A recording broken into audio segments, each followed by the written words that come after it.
Hello guys, আসসালামু আলাইকুম। সবাই কেমন আছো? আশা করি আলহামদুলিল্লাহ আল্লাহর অশেষ রহমতে সবাই ভালো আছো। আজকে তোমাদের সাথে শেয়ার করতে আমার একটু লেট হয়ে গিয়েছে। আজকে তোমাদের সাথে শেয়ার করব যে আমরা বন্যার ভিতরে কত কষ্ট করে জীবনযাপন করেছি।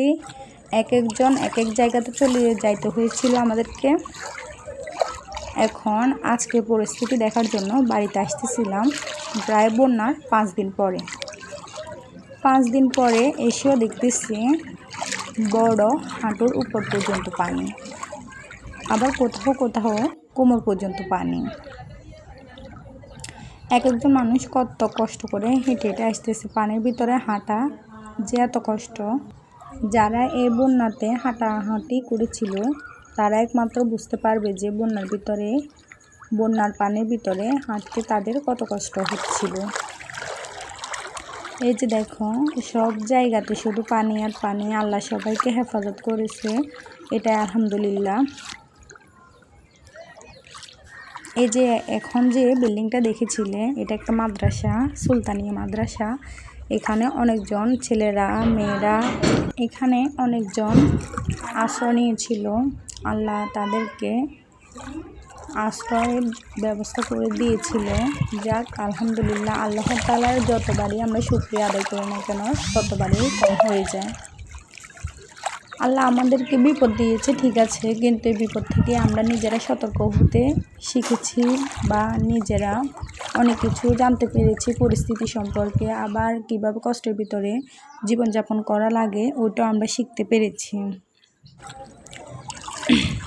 এই যে দেখো, পায়ের দোকানগুলোতে যখন বন্যা হয়েছিল তখন দোকানগুলো ডুবে গিয়েছিল, অল্প একটু বাকি ছিল। এক একজন মানুষ যতই হাঁটতেছে তাদের মনে হচ্ছে জানি পথটাই আগাচ্ছে না।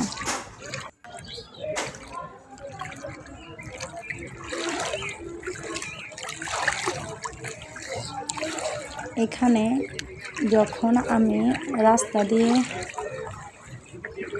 নামতেছিলাম নিচের দিকে, তখন দেখতেছিলাম একটা দোকানের অনেকগুলা ল্যাপ তোশক বালিশ সবগুলো ভিজে গিয়েছে।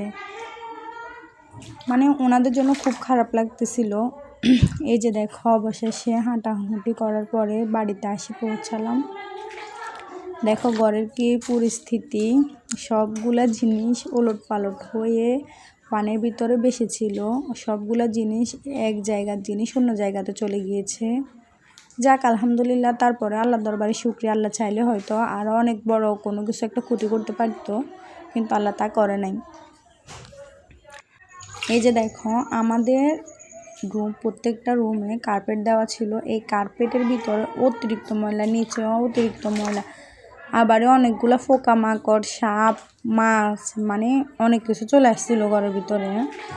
যাক আমরা যেদিন ঘরটা পরিষ্কার করেছিলাম ওই দিন কিন্তু সাপ দেখি নাই, কিন্তু পোকামাকড় দেখেছিলাম। এই যে দেখো কি অবস্থা সব কিছুর।